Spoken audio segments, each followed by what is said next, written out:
Shalom, sahabat geni yang dikasihi Tuhan. Bertemu kembali hari ini, Senin 19 April 2021. Kita akan merenungkan bacaan Injil yang diambil dari Yohanes 6 ayat 22-29 bersama saya Indra Permana dari komunitas Gracia. Ada satu hal yang menarik ketika kita membaca Injil hari ini, yaitu jawaban Yesus kepada orang banyak.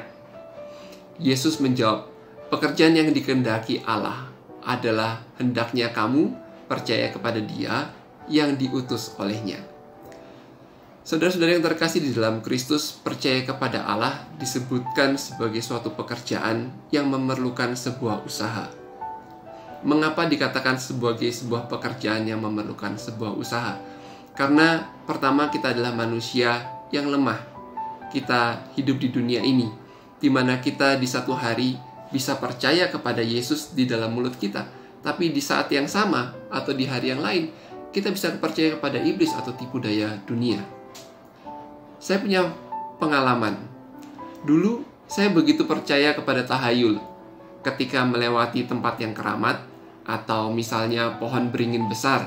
Saya bisa berkata, "Permisi Mbah," sambil lewat. Saya tidak tahu, mungkin Anda pun pernah punya pengalaman yang sama.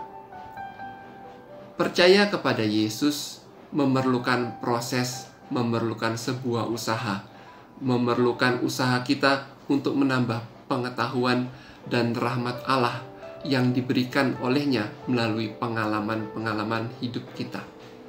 Saya tidak lagi percaya dengan permisi Mbah seperti itu.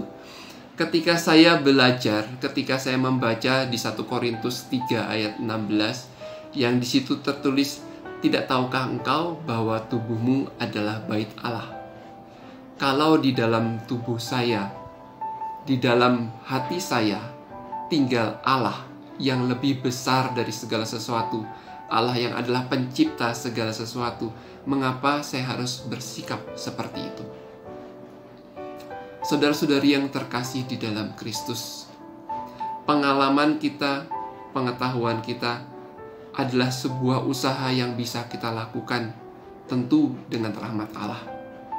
Melalui Injil hari ini, di masa Paskah, Yesus ingin mengatakan kepada kita untuk terus berusaha, semakin bertambah dalam iman, kasih, dan pengharapan akan Dia.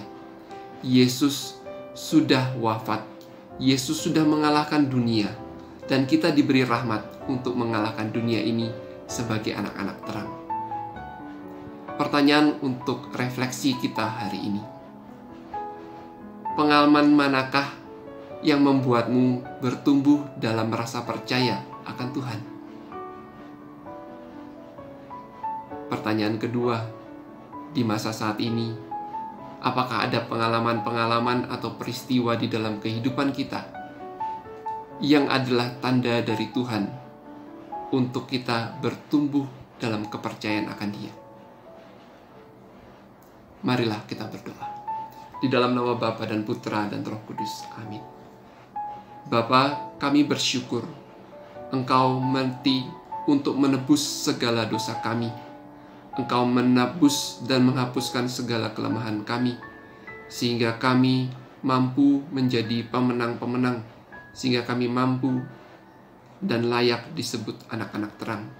Berilah kami rahmat-Mu hari ini Tuhan, untuk dapat bertumbuh di dalam iman kami akan Putra-Mu terkasih, Tuhan kami, Yesus Kristus. Kemuliaan kepada Bapa dan Putra dan Roh Kudus, seperti pada permulaan, sekarang selalu, dan sepanjang segala abad. Amin.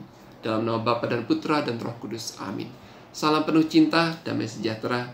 Tuhan memberkati kita semua.